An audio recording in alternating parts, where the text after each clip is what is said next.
రవి గారు అఖండ మూవీ అంటే పెద్ద ఎత్తున ప్రమోట్ చేశారు ఈసారి హిందీలో కూడా. నేను ఒరిజినల్ సనాతన అది కూడా అన్నారు బాలయ్య. కాకపోతే అనుకోకుండా నిన్న ప్రీమియర్లు ఆగిపోయాయి, ఈరోజు రిలీజ్ కూడా ఆగింది. 24వ తారీఖు ఉండొచ్చు అంటూ మీడియాలో వార్తలు వస్తున్నాయి. ఏంటి సార్, ఏం జరిగింది? ఇదొక అఖండ బ్రేక్. నందమూరి బాలకృష్ణ లేదా బాలయ్య బాబు బహుశా ఆయన కెరీర్లో ఎప్పుడు జరిగినట్లేదు. చాలా తక్కువ సార్లే జరుగుతాయి కదా ఇటువంటివి. అందులో ఇంత హైప్, ఇంత హంగామా, ఇంత పెద్దది పాన్ ఇండియా స్థాయిలో రావాలని. ఇంకోటి ఏమో ఇప్పుడు అంతా సంఘ పరివారు, సనాతనం ఇవన్నీ చాలా ఎక్కువగా ఉన్న సమయంలో ఈ అఖండ 2, అఖండ 1 అనే అఖండ అన్నది కరోనా సమయంలో వచ్చినట్టుగా ఉంది. వీటన్నిటి మధ్యలో అయిపోతుండగానే వచ్చింది. అప్పట్లో బ్రేక్ ఇచ్చిన సినిమా అది. మీరు అందరూ ఇది ఉంటే నేను వచ్చాను చూడండి, నాకు డబ్బులు కూడా అడగలేదు, ఐ మీన్ హైక్ కూడా అడగలేదు, కాబట్టి ఇది ఉండాలన్నారు. ఖచ్చితంగా అది అఘోరాను ఇవన్నీ ఒక ప్రత్యేక తరహాకు చెందిన చిత్రం. నిన్ననే ఇండియా టుడే రాసింది, బాలయ్య చేశాడు కాబట్టి ఇవన్నీ చూస్తున్నారు, ఇవన్నీ మామూలు ఇంకెవరైనా చేస్తే చోటు, ఆయన నడుస్తుంటే కార్లు ఎగిరిపోతాయి, తలలు అటు ఇటు పడుతుంటాయి, అది చెల్లింది, ఎందుకో ఆయనకు ఆ ఇమేజ్ ఉంది అని వాళ్ళు అన్నారు. ఎనీవే, బాలకృష్ణ ఈసారి ప్రమోషన్ కు కేవలం తన పర్సనాలిటీ మీద, తన గ్లామర్ మీదే కాకుండా ఈ సనాతన అనేదాన్ని చాలా బలంగా పట్టుకొని మొదటిసారి అది లేదు, మొదటిసారి మామూలు సినిమాలాగే వచ్చింది. ఇప్పుడు మటుగా సనాతన ధర్మమే చాలా అవసరం, సనాతన ధర్మం కోసమే నేను అంకితమయ్యాను, నాది ఒరిజినల్ సనాతనం. కొంతమంది లాగా నేను గ్రీన్ మ్యాట్లలో నటించాను. ఎందుకు అంటే ఎవరినో కూర్చోడానికి, అందులో ఎవరినో ఎందుకు, స్వయంగా పవన్ కళ్యాణ్ హరిహర వీరమల్లు చేసినప్పుడు ఆయన ఉప ముఖ్యమంత్రిగా తిరిగే అవకాశం లేక మంగళగిరి దగ్గరలోనే చేశాడు అని అందరూ అన్నారు. అది చూశాక కూడా అన్నారు.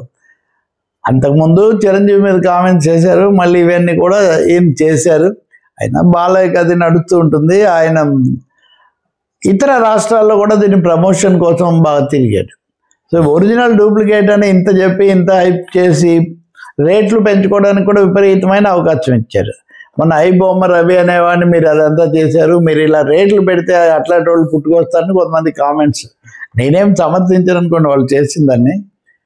కాబట్టి ఈ సమయంలో నిన్న ప్రీమియర్ షోకు ఇంకా అందరూ సిద్ధమైపోయి జై బాలయ్య అని సిద్ధం చేసుకుంటే హఠాత్తుగా ఇది ఆగిపోతూ ఉంది, ఇది విడుదల చేయలేకపోతున్నాం అనివార్య కారణాల వల్ల అని దాన్ని నిర్మించిన టెక్నికల్ అన్నారు.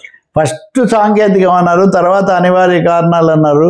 అలాగే ఫస్ట్ ప్రీమియర్ వరకేనేమో పొద్దు నుంచి సినిమా వస్తుంది మామూలుగా అనుకున్నారు, అన్నీ ఆగిపోయినాయి. దీనికి కారణం ఏమంటే హీరోస్ అనే వాళ్ళు ఇంజక్షన్ ఆర్డర్ మద్రాస్ హైకోర్టులో తీసుకొచ్చారు. అంతకుముందే 5 పార్ట్నర్స్ ఉన్నారు వాస్తవంగా సినిమాలో.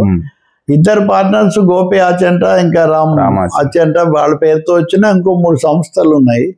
పార్ట్నర్స్ మధ్య కూడా సర్దుబాటు కలగలేదన్నారు. ఈ లోపల అసలు హీరోస్ వాళ్ళు మహేష్ బాబు సినిమాలు 2 విడుదల చేసినప్పుడు దెబ్బతిన్నారు. అప్పటి నుంచి 14 కోట్లు వాళ్ళకి ఇవ్వాలని నడుస్తూ ఉంది. సో అందులో మొదటిది నెంబర్ 1 నేను ఒక్కనే, ఆ తర్వాత ఆగడు, ఈ 2 నుంచే. సో ఆ దెబ్బ వచ్చి ఇక్కడ తగిలినట్టుగా ఉంది. వాళ్ళు ఆ డబ్బులు ఇవ్వకుండా మీరు విడుదల చేయకూడదని కోర్టుకు వెళ్ళారు. వీళ్ళు ఏం చేశారు, 14 రీల్స్కు 14 రీల్స్ ప్లస్ అని ఒకటి పెట్టి ఇది వేరే అన్నట్టుగా వీళ్ళు మాట్లాడారు. వాళ్ళకి అందరికీ తెలిసిన విషయమే కదా, పేర్లు ఇవన్నీ ఉన్నాయి కాబట్టి. ఇంకోటి పాన్ ఇండియా కాబట్టి వాళ్ళు వేరే చోటుకి వెళ్ళడానికి కూడా స్కోప్ ఏర్పడింది. ఇది కేవలం తెలుస్తుంది మద్రాస్ హైకోర్టులో చేయడానికి కూడా. సో అది ఆగింది, నిన్న సాయంత్రానికి ఆగింది. రకరకాల చర్చల తర్వాత ఈరోజు పొద్దునకు అసలు మొత్తంగా ఆగింది అని తేలింది. 14 కోట్లు వడ్డీ అది ఇది కలిసి 51 కోట్లు కట్టాలని. ఈ 51 కోట్లలో సగం ఇప్పుడు కట్టండి, సగం తర్వాత చూసుకోవచ్చు అని కూడా వాళ్ళు అడిగితే వీళ్ళు ఒప్పుకోలేదు. అక్కడి నుంచి అది క్రైసిస్కు దారితీసింది అంటున్నారు. నిజంగా షాకే. అంటే పోటీ అన్నట్టుగా సనాతనంలో పోటీలాగా హరిహర వీరమల్లు కూడా 2 సార్లు ఆగింది వాస్తవానికి. సో ఈ విషయంలో కూడా పోటీ పడినట్టు అయింది. ఇది అయ్యాక సురేష్ బాబును అడిగారు ఇందాక. సురేష్ బాబుకి హీరోస్తో సంబంధం కూడా ఉంది కదా. సో అడిగితే ఆయన, మీకు ఎందుకండి, మీరు సినిమా వస్తే చూడండి, ఇవన్నీ ఇది వ్యాపారం, పెట్టుబడులు, లాభ నష్టాలు లేదా అప్పులు తెచ్చుకోవడం ఇవి వేరే సమస్య అని అన్నారు. కానీ నేను ట్రై చేస్తున్నాను, విడుదలకే ప్రయత్నం చేస్తానని కూడా చెప్పారు. సో ఇది గుణపాఠమే మొత్తానికి పరిశ్రమకు. దాన్ని ఎదురు చూసిన వాళ్ళకు కొద్ది సినిమాలే ఇలా ఆగిపోతుంటాయి, కానీ పెరుగుతున్నాయి ఈ మధ్య. ఇంకోటేమో బిగ్ ఫైనాన్స్ పెరుగుతున్న కొద్దీ స్టేక్స్ కూడా పెరుగుతాయి కదా, సినిమా దెబ్బతింటే. నడిస్తే వెళ్ళనుకుంటు, కానీ నడిచేవి తక్కువ, పోయేవి ఎక్కువగా ఉంటాయి. అంటే మీరు అన్న ఒక పాయింట్ అయితే వాస్తవం సార్. తెలుగు వరకు ఉంటే ఇక్కడ ఈ హైకోర్టులోనో ఆపాలి, లేదు ఎప్పుడైతే ఇది పాన్ ఇండియా అన్నప్పుడు చెన్నైలో ఇంజక్షన్ ఆర్డర్ తెచ్చుకున్నా కానీ ఆపాల్సిన పరిస్థితి. అంతే కదా, పాన్ ఇండియా అయిపోయింది కాబట్టి జరిగింది. సో ఇప్పుడు ఎలా చేస్తారో ఇంకా మనం చూడాల్సి ఉంటుంది. ఈ లోపల పవన్ కళ్యాణ్ కూడా ఓజీ వస్తుంది, ఓజీ అయిపోయిన తర్వాత ఉస్తాద్ భగత్ సింగ్ గురించి వాళ్ళు కూడా హడావుడి చేస్తున్నారు. చాలా సినిమాలు ఈ మధ్య విడుదల కోఆర్డినేటెడ్ గా చేస్తున్నారు కాబట్టి ఇప్పుడు ఇది అయిపోతే దీని ఎఫెక్ట్ వేరే సినిమాల మీద కూడా పడుతుంది. కొన్ని చిన్న సినిమాలు కాబట్టి వాళ్ళు వెంటనే ఈ గ్యాప్ లో తేవడానికి ప్రయత్నిస్తున్నారు, కానీ అనేక సినిమాలు ఆలస్యం అవుతాయి విడుదల, 2 వారాలు అటు ఇటు. Right sir.